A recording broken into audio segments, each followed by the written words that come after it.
नमस्कार मंडळी, कसे आहात तुम्ही? मी ठीक आहे आणि आशा करते तुम्ही ठीक असाल. स्वागत आहे तुमचं माझ्या प्रफुल्लताई या चॅनलवर. आज आपण बनवणार आहोत आंबट गोड तिखट अशा चवीची बाकरवडी. ही बाकरवडी कशी करायची बघूया. ही बाकरवडी चितळे बंधूची खूप प्रसिद्ध आहे.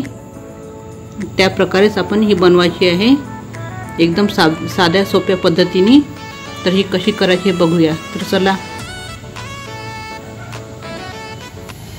बाकरवडी करता इथे आपल्याला काही साहित्य लागणार आहे. इथे तीळ घेतले आहे पांढरेवाले, खोबरा किस घेतलेला आहे, जिरं, धणे, बडीशोप, इथे आलं लसूण याची पेस्ट करून घ्यायची आहे. आता हे सगळे जिन्नस आपल्याला कढईमध्ये छान मंद गॅसवर भाजून घ्यायचे आहे. इथे आपण गॅसवर कढई ठेवलेली आहे. यामध्ये आपण धणे घालून घ्यायचे आहे आणि जिरं, बडीशोप लागेल तेवढी घ्यायची आहे आणि याला छान मंद गॅसवर सुगंध येतपर्यंत भाजून घ्यायचं आहे. आपल्याला गॅस मोठा करायचा नाही, मंद गॅसवरच आपल्याला हे भाजून घ्यायचं आहे. मी छान खरपूस भाजून घेते. इथे बघू शकता तुम्ही आपले धणे, जिरे आणि बडीशोप छान हलकेसे भाजले गेले आहे. खमंग याचा सुंदर सुगंध सुटलेला आहे. तर यामध्ये आपल्याला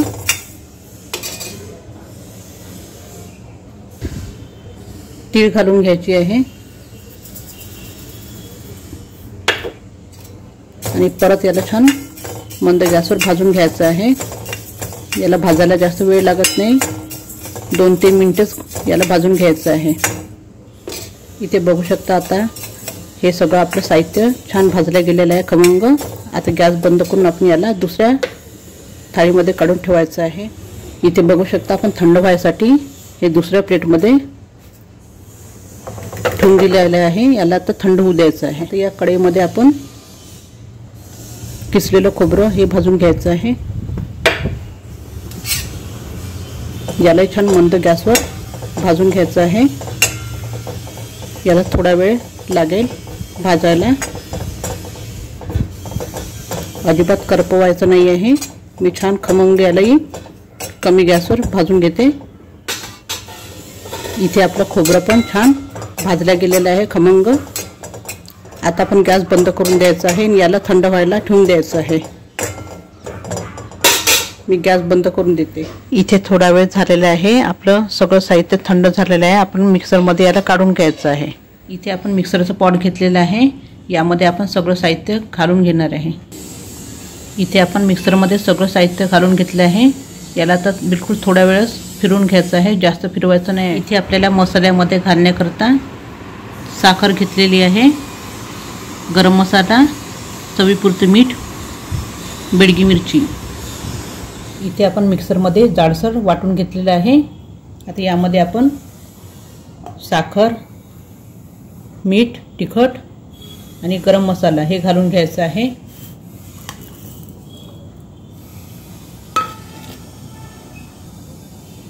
आणि यामध्ये आलं लसूण याची पेस्ट घालायची आहे आणि हे छान मिक्सरमध्ये वाटून घ्यायचं आहे. आपल्याला आपण याला छान मिक्सरमध्ये वाटून घ्यायचं आहे. इथे आपलं बाकरवडीचं सारण तयार आहे. हे सारण आपण या प्लेटात घालून घ्यायचं आहे. इथे मी या प्लेटमध्ये टाकून देते. आता यामध्ये आपल्याला बिलकुल किंचित चिंच गुळाची चटणी घालायची आहे, बिलकुल थोडीशीच. पोहे खाच्या चम्मचच्या अर्धा चम्मच फक्त थोडंसंच घालायचं आहे, म्हणजे आपल्या सारणला छान बाइंडिंग येण्यासाठी. आता याला छान मिक्स करून घ्यायचं आहे. मी असं छान हाताने मिक्स करून घेते.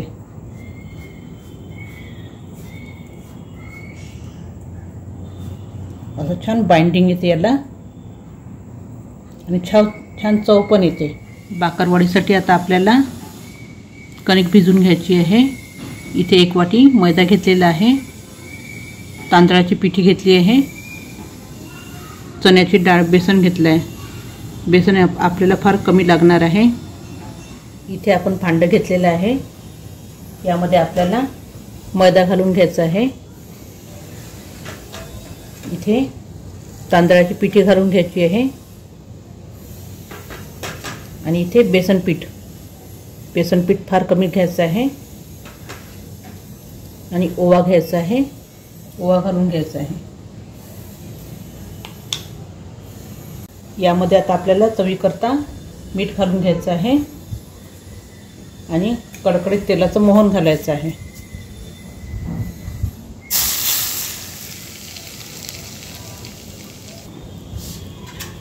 हे तेल गरम आहे, याला हात नाही लावायचा आहे, डायरेक्ट पहिले आपल्याला हे चमच्यानी मिक्स करून घ्यायचं आहे, नंतर पुन्हा मग हाताने करायचं आहे। हे मी पहिले चमच्यानी करून हाताने मिक्स करून घेते। इथे आपण चमच्याने मिक्स करून घेतलेलं आहे। आता आपण हाताने मिक्स करून घ्यायचं आहे याला।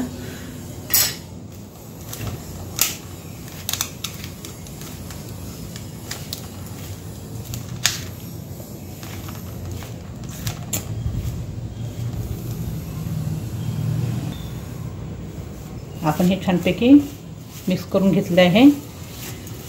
बघू शकता तुम्ही, असा छान गोळा झाला पाहिजे, तेव्हा समजायचं की मोहन छान झालेला आहे म्हणून। आता यामध्ये आपण थोडं थोडं पाणी टाकून मैदा भिजून घ्यायचा आहे छान।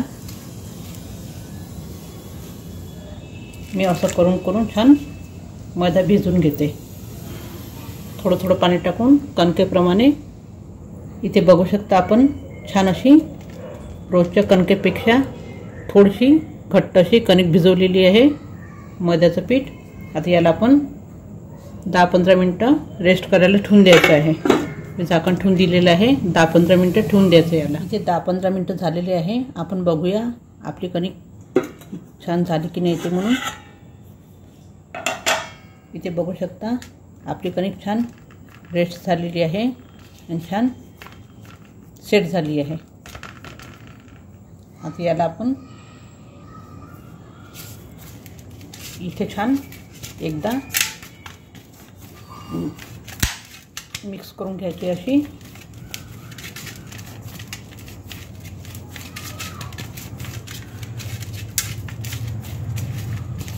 एकदा अशी मी छान मळून घेतली आहे, बघू शकता तुम्ही। इथे आपण 5 मिनिटं छान कणिक मळून घेतली आहे। आता याचे आपल्याला चाकूनी 2 किंवा 3 भाग करून घ्यायचे आहे, म्हणजे आपले गोळे एकसारखे तयार होतात। इथे मी 2 भाग करून घेत आहे आणि छान एकसारखे 2 गोळे तयार करून घेत आहे। याची आता आपल्याला पोळी लाटून घ्यायची आहे। तर इथे मी गोळा तयार करून घेतलेला आहे छान। या गोळ्याची आता आपल्याला पोळी लाटून घ्यायची आहे।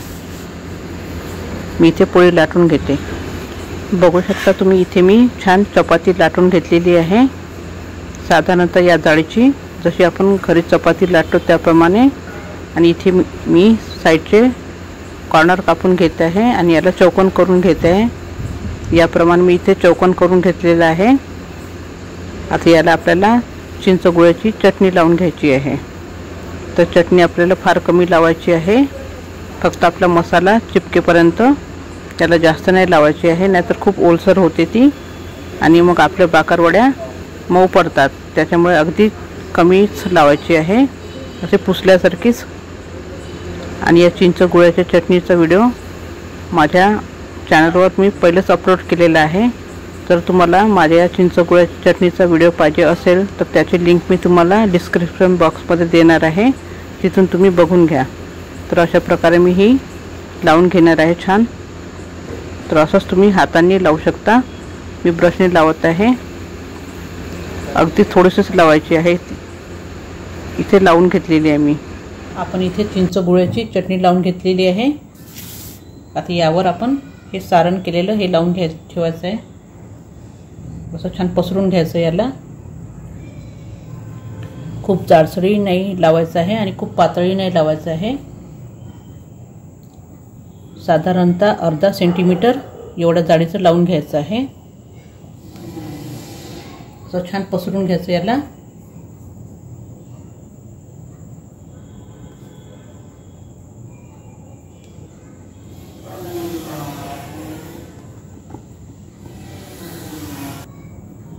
इथे आपण छान असं लावून घेतलेलं आहे.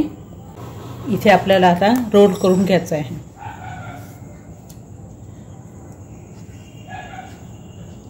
असं छान दाबून दाबून असं वळकटी करून घ्यायची आहे.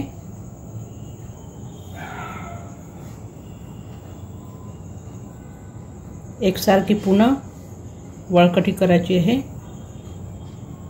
म्हणजे आतमध्ये हवा राहणार नाही. आणि इथे पाणी लावून घ्यायचं आहे आता आपल्याला शेवटी, म्हणजे ते छान चिटकून जाईल. हे इथे मी पाणी लावून घेते आहे.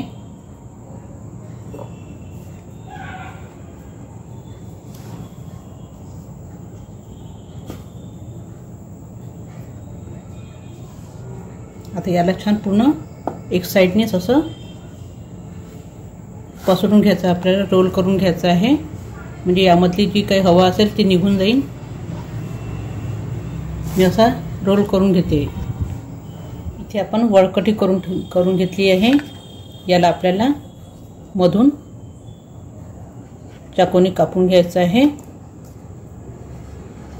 असे तयार झाले आपले. आता इथे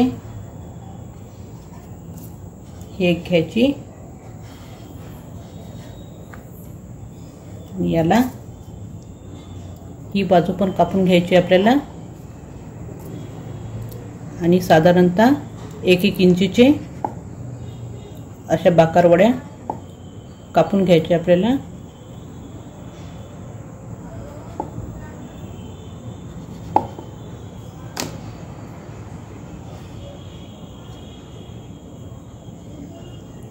इथे अशा तयार झालेले आहे. याला असं प्रेस करून घ्यायचं. इथे असे तयार झाले आपले. हे छान याला हलकंसं असं प्रेस करायचं आहे.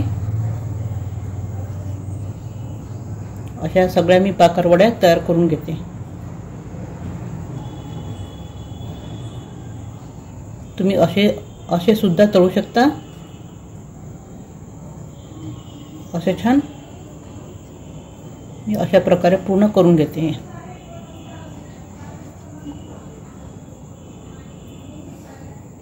इथे कढईमध्ये मी तेल तापत ठेवलेलं आहे. तेल आपलं गरम झालेलं आहे आणि इथे मी बाकरवड्या पण करून ठेवलेल्या आहे. आता या बाकरवड्या आपल्याला तळून घ्यायच्या आहे. इथे मी एक एक करून सोडून घेते सगळ्या. आपल्याला तेल खूप गरमही नाही पाहिजे आहे आणि खूप थंडही नाही पाहिजे आहे.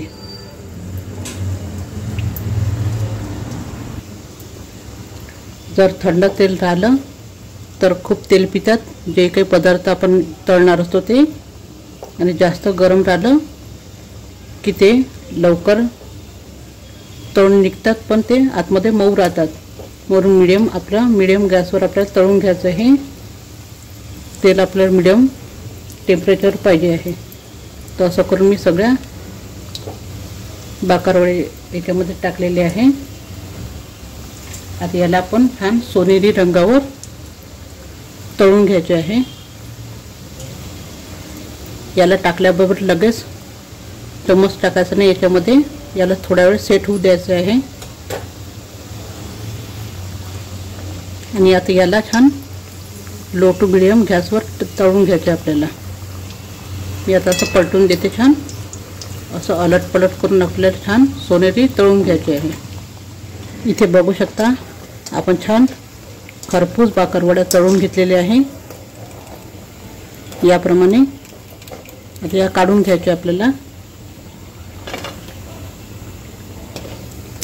या बाकरवड्यांना जास्त तळायचं नाही आहे, कारण की आपण हे तळल्यानंतर सुद्धा याची तळण्याची प्रोसेस सुरू असते. तर या स्टेजवरच आपल्याला काढून घ्यायचे आहे.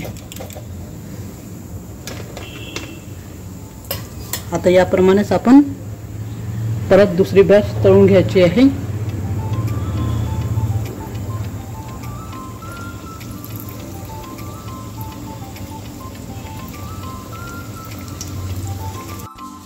तर अशा तऱ्हेने तयार झालेल्या आपल्या आंबट गोड तिखट चवीच्या बाकरवड्या. या बाकरवड्या बिलकुल चितळे बंधूसारख्याच वाटतात खायला, खमंग टेस्टी. खुसखुशीत। आणि जर तुम्हाला माझा व्हिडिओ आवडला असेल तर तुम्ही माझ्या व्हिडिओला लाईक करा, शेअर करा आणि सबस्क्राईब करा। धन्यवाद।